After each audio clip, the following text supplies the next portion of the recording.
The LA Rams are at home for Week 8 after their week off. They get their foes from the north who are ready to fully unleash their newest toy. His first carry is a good one. McCaffrey has a first down, and this crowd is feeling it. Christian McCaffrey made his 49ers debut in a loss, but we now get to see how he's really going to be used in their offense. He caught 2 passes for 24 yards versus Kansas City, had 8 carries, 38 yards, 4.8 a run. Not bad for jumping in at the last second. Garoppolo, first pass to Christian McCaffrey. Oh, McCaffrey turns on the Jets, and he's got a first down. First time catching a pass as a 49er. The Rams should still expect to see some Jeff Wilson along the ground, too. 7 runs last week, 7.7 per. Here's a stretch run to Jeff Wilson Jr., a cutback, good run. Breaks a tackle all the way to midfield with another 49er first down. LA and San Francisco faced each other about a month ago, and it was Wilson who was playing a significant role in that win, scored on a long run. Niners won 24-9. The biggest factor in that win, though, was their pass rush. They sacked Matthew Stafford 7 times. In turn, he didn't throw any TD passes, got picked off once. Intercepted and coming back the other way. Touchdown!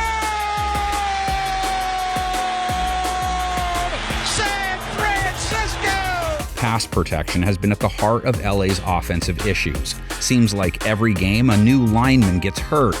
Stafford has been sacked over 3 times per game, faced pressure on a fat 33.9% of his dropbacks. Stafford, more pressure. Parsons, sack, fumble, it's loose. The 5th sack of the day for Dallas, and they've got it. Nick Bosa has sacked Stafford twice. Nick Bosa has 7 on the season. He leads the league. Nick Bosa has helped San Francisco generate a QB pressure rate over the golden 30 line. Nick Bosa is going to be a problem for Stafford. Nick Bosa, right through the middle, throws down Matthew Stafford. All the pressure Stafford's been facing hasn't been good to him. Hit his off week with 6 TDs, 8 INTs, rating under 85. Stafford to the air, and it's intercepted. Pick 6 for 26. Matthew Stafford's 8th. I'm shocked he cut that ball loose. Can the 49ers survive death by 1,000 paper cups?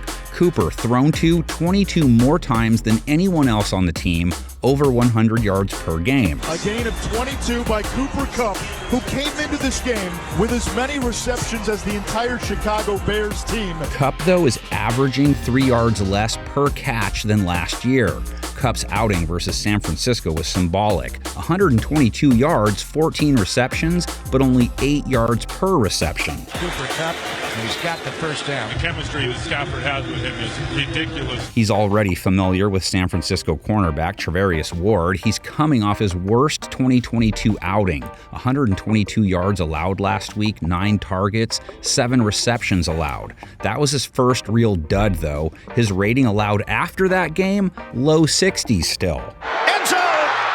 Broken up. Charvarius Ward holds up once again in coverage. He came to be the cornerback for San Francisco, and he's living up to that title. Ward's game and sitch like the team's overall sitch. They've played the pass well in the big picture, but the injuries caught up to them last week against Mahomes. 423 yards allowed, over 12 yards per attempt allowed, rating allowed over 130, 3 touchdown passes. Mahomes way down the field, though, the Scantling wide open. He beat Charvarius Ward over the top. Wow. Charvarius Ward trying to play catch-up. That wasn't even close. Niners' ability to cover tight ends will come into play. Tyler Higbee is easily Stafford's number 2, close to 6 receptions per game, close to 50 yards per game. Higbee bounces off a Cowboy. He gets to the outside and he gets to the 40-yard line with a new set of downs.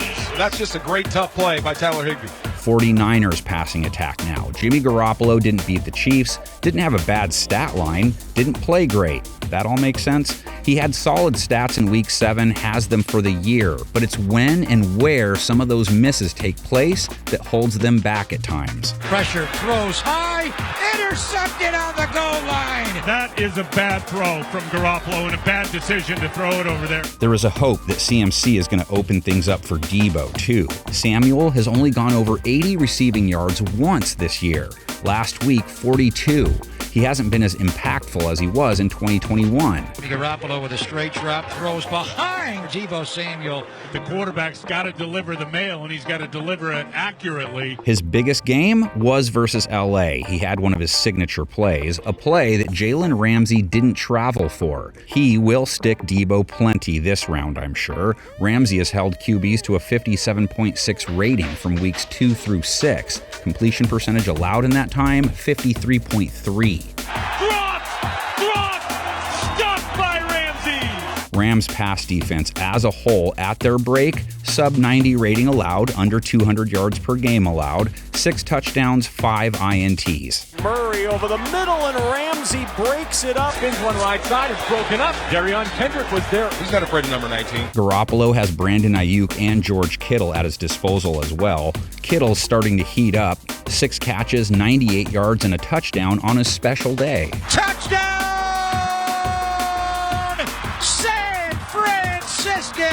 National Tight End Day. George Kittle is in the end zone. He's become more prominent in their passing attack with each passing week, and so is Brandon Ayuk. 11 targets last week, over 80 yards. Garoppolo, Ayuk in stride, first down, good throw, Garoppolo, and Ayuk did the rest to pick up 21. Always harder to find receivers if you got heat in your face. Aaron Donald, he's come home from his shopping trips with 4 bags so far in 2022. Third down, pressure, Donald got him, ball is loose, pressure, and down he goes, Aaron Donald again. We know these are always brawls. We know the Rams beat San Francisco to go to the Super Bowl last year, and we know the 49ers have beat the Rams 7 straight times in the regular season.